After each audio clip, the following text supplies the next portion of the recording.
ಶುಭೋದಯ, ನಮಸ್ಕಾರ, welcome to Yoyo Kannada. ಬನ್ನೀಗ ನೋಡೋಣ ಚೀನಿವಾರಪೇಟೆಯಲ್ಲಿ ಚಿನ್ನದ ಬೆಲೆ. ಅಮೆರಿಕದಲ್ಲಿ ಬಡ್ಡಿದರ ಇಳಿಕೆಯಾದ್ರೂ ಭಾರತದಲ್ಲಿ ಚಿನ್ನದ ಬೆಲೆ ಏರೋ ಬದಲು ಕುಸಿತ ಕಂಡಿದೆ.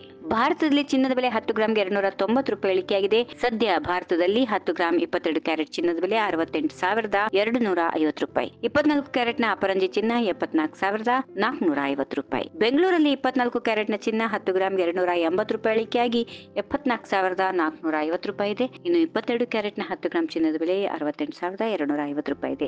ಬೆಳ್ಳಿ ಬೆಲೆ ಕೆಜಿಗೆ 200 ರೂಪಾಯಿ ಇಳಿಕೆಗೊಂಡು 91,000 ರೂಪಾಯಿ ಆಗಿದೆ. ಬೆಂಗಳೂರು, ಮೈಸೂರು, ಮಂಗಳೂರು, ಬಳ್ಳಾರಿ ಮತ್ತು ದಾವಣಗೆರೆ ಸೇರಿದಂತೆ ಕರ್ನಾಟಕದ ಪ್ರಮುಖ ನಗರಗಳಲ್ಲಿ ಚಿನ್ನದ ಬೆಲೆಗಳು ಹೆಚ್ಚು ವ್ಯತ್ಯಾಸ ಇಲ್ಲದೆ ಒಂದೇ ರೀತಿ ಇರುತ್ತವೆ. ಆರ್ಬಿಐ ಬಡ್ಡಿ ದರಗಳು, ಫೆಡ್ ಬಡ್ಡಿ ದರಗಳಂತಹ ಅಂಶಗಳು ಬಂಗಾರದ ಬೆಲೆಯಲ್ಲಿ ಏರಿಳಿತಕ್ಕೆ ಕಾರಣವಾಗುತ್ತವೆ ಹೀಗೆಂದು ತಜ್ಞರು ತಿಳಿಸುತ್ತಿದ್ದಾರೆ. ಅಮೆರಿಕ ಫೆಡರಲ್ ರಿಸರ್ವ್ ಸಭೆಯಲ್ಲಿ ಬಡ್ಡಿ ದರವನ್ನ 0.25 ಕಡಿತಗೊಳಿಸುವ ಸೂಚನೆಗಳಿದ್ದು, ಈ ಹಿನ್ನೆಲೆ ಬಂಗಾರದ ಬೆಲೆಗಳು ದೊಡ್ಡ ಮಟ್ಟದಲ್ಲಿ ಏರಿಕೆ ಕಾಣುವ ಸಾಧ್ಯತೆಗಳು ಇವೆ. ಈ ವಿಡಿಯೋ ನಿಮಗೆ ಇಷ್ಟವಾದಲ್ಲಿ ಲೈಕ್ ಮಾಡಿ, ಶೇರ್ ಮಾಡಿ, ಸಬ್ಸ್ಕ್ರೈಬ್ ಮಾಡಿ.